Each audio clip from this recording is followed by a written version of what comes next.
grade that one on the events that you've hosted? It's been a while since you've managed to bring one back over here. Yeah, we had a couple of events last year. Obviously, we had the 3 in Milan and then Paris, but you know, we've been chomping at the bit to get back with a crowd. And I mean, who would have known? We rolled the dice to put this date in the diary on the 1st of October, and you just didn't know what was going to happen. Tickets went well, you know, all the build-up was fantastic, and then I think, you know, the night was just incredible. If you look at that main card, started off with Tim and Eve, and they really set the tone, and great fight. And then Yannick and Luke, well, I mean, just unbelievable. And then it just rose and rose and rose to just an epic main fight. And I think, you know, MMA's back, London's back, and Bellator's back here. It's great. I know this is probably slightly off limits to mention the competition, the rivals. The UFC were going to be over in September. They pulled their show. Did your eyes sort of widen up a little bit when that happened? Because that cleared the way for you to have a nice run up to this event. You had one of the most crowds we've seen in a long time. Yeah, look, we've been quietly building away, I think, you know, and I think with Bellator, and I think, you know, we obviously look at what's going on to a large extent, but we're trying to do our own thing, and we, you know, take our own path. And I think, you know, if other MMA organizations were here this month, it may have happened, it may have been good, but I just really don't think it would have made that much of an impression on tonight. I think it was really lined up nicely with the right card, bit of pent up, you know, audience there, and it was just fantastic. Talk to us about Luke Trainer, because a lot of people in the building probably wouldn't have seen him fight before. He's got an incredible backstory, an incredible personality. I think the media have kind of fallen in love with him a little bit this week. He's been an absolute joy to deal with, and he goes in and puts in a performance like that. You've got a star in your hands. Well, you'd think so, wouldn't you? I mean, you know, he's a joy to deal with, and I think everyone does fall in love with him. And Yannick's a fantastic bloke as well. Both got really good backstory. So this was an epic fight, and I think, you know, it was a big step up for Luke. You know, we've seen him fight. He's 4-0, but you know, could he take someone like Yannick? And it just was so tense, wasn't it? I mean, 2 big lads, and it was just a really, really hard fought win for Luke. But you'll learn a lot from that. And as you say, you know, I think he could go far. You're back on English soil. You've got an event in the books. You know what's coming next. What's next? Are you coming back to the UK? How often are we going to start to see these European shows back on stream again? Well, you know, our plan a couple of years ago, we had some really big plans for Europe, and obviously got derailed. But this year we've come back with 3 shows in 5 weeks. We've got this one, 23rd of October in Moscow, which is really exciting, first time in Russia, and then back to Dublin for the 5th of November, which will be the usual end of year party, I think, in Dublin, I'm hoping. And so that will see us through 21. But looking at 22, you know, everyone wishes they had a crystal ball at the moment, but I think something like tonight's proven that Bellator works in Europe, certainly works in London, and I'm hoping for many more nights on this side of the Atlantic. Question from me, right to David Cameron. This felt like a night for Britain. It felt like almost like a post. I know we're not out the back of it. It felt like a bit of a post-COVID celebration. The music was banging, and appealed to me. Gets it done at the end.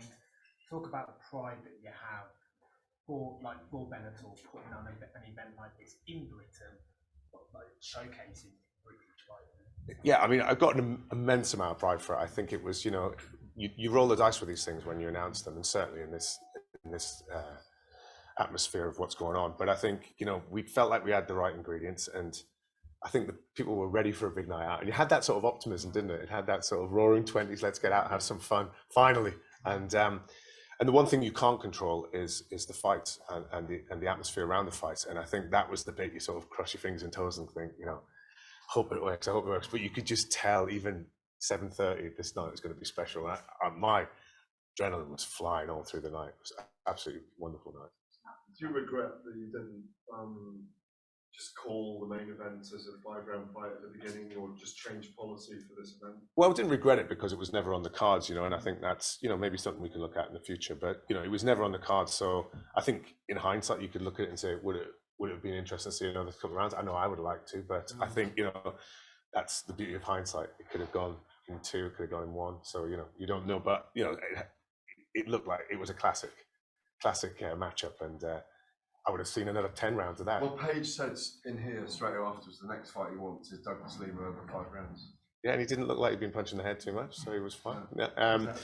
You know, obviously, you know, Michael's very honourable. I think the first thing you got to say is those 2 guys have, you know, been a great ambassadors for the sport all week. They've been, you know, working hard, promoting the fight.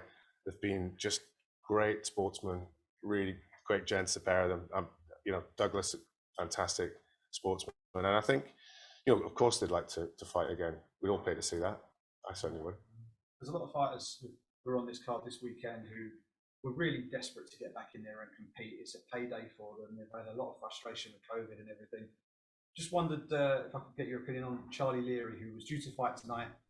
He said he battling depression during his time away, and you know, I think a lot of people could probably sympathise with that. Loses his fight due to one of his cornermen, I think, during the week, testing positive. He wants to get back in there as quickly as possible. How quickly would you be able to pivot and maybe add him to like the Dublin card or something like that?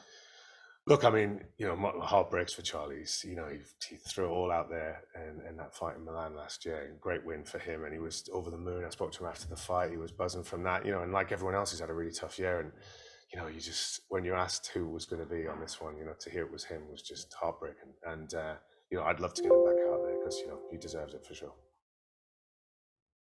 I know you already answered the question on the train, but bringing that, he has impressed us massively over the last couple of days. You can't even make a fighter more marketable than him. Like, what is the plan for you? You just throw the checkbook at him and get him into a long-term deal? Well, look, I think like anything, you know, we've got some great people behind the scenes here working on matchups and what we can do with someone. And I think, you know, I think you almost couldn't have that decision till now with Luke. I mean, you know, like you say, he's got all the ingredients, but, you know, had he fought anyone of any repute, and Yannick was, you know, it was a tough matchup, and Yannick put his heart and soul into that fight tonight. So to see Luke come through it the way he did was, then you start to think, well, what can we do with this guy, you know? And like you say, I'd love to think we've got a star in our hands in it, and, you know, the signs are good. Is he the kind of guy that you'd want to keep over here for these kind of cards? Because I know he's very keen to obviously go out for the States. Is he someone that you're keen to keep on, you know, the Euro cards? Well, I get very selfish about my fighters, and I want to keep everyone over here. You know, I'm always texting Scott Coker, like, keep them over here, because you know, as you've seen tonight, it works.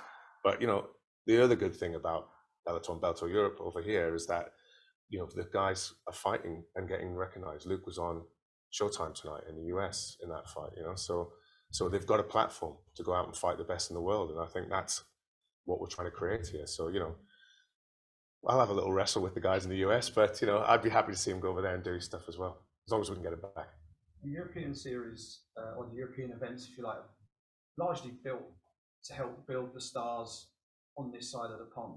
Has there ever been any serious discussion about instituting European titles, which would then give additional gravitas to your events, would help build specifically European fighters, which could then, when they transition across to America, do so with a belt over their shoulder and added kudos as they do so?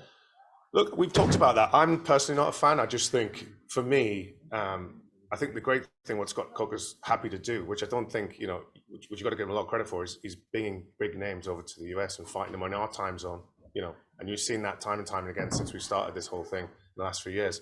Seeing someone like Doug Lima fight in London, I think that was a big thing. I think MVP, you know, a lot of people came to see MVP tonight, but MVP's fought here before. I think everyone really want to see MVP fight Doug Lima, and that's half the charm of what we can do here. So for me, the European belts has a feeling as second tier to me, which I don't think would be fair on the way the guys are fighting. So, you know, everything's open, but for now, I think it's all about a level playing field and bringing the best in the world over here to fight. All right, thank you, David. Brilliant. Thanks very much. I hope you enjoyed it, guys. Appreciate it. Thanks very much. Thank you.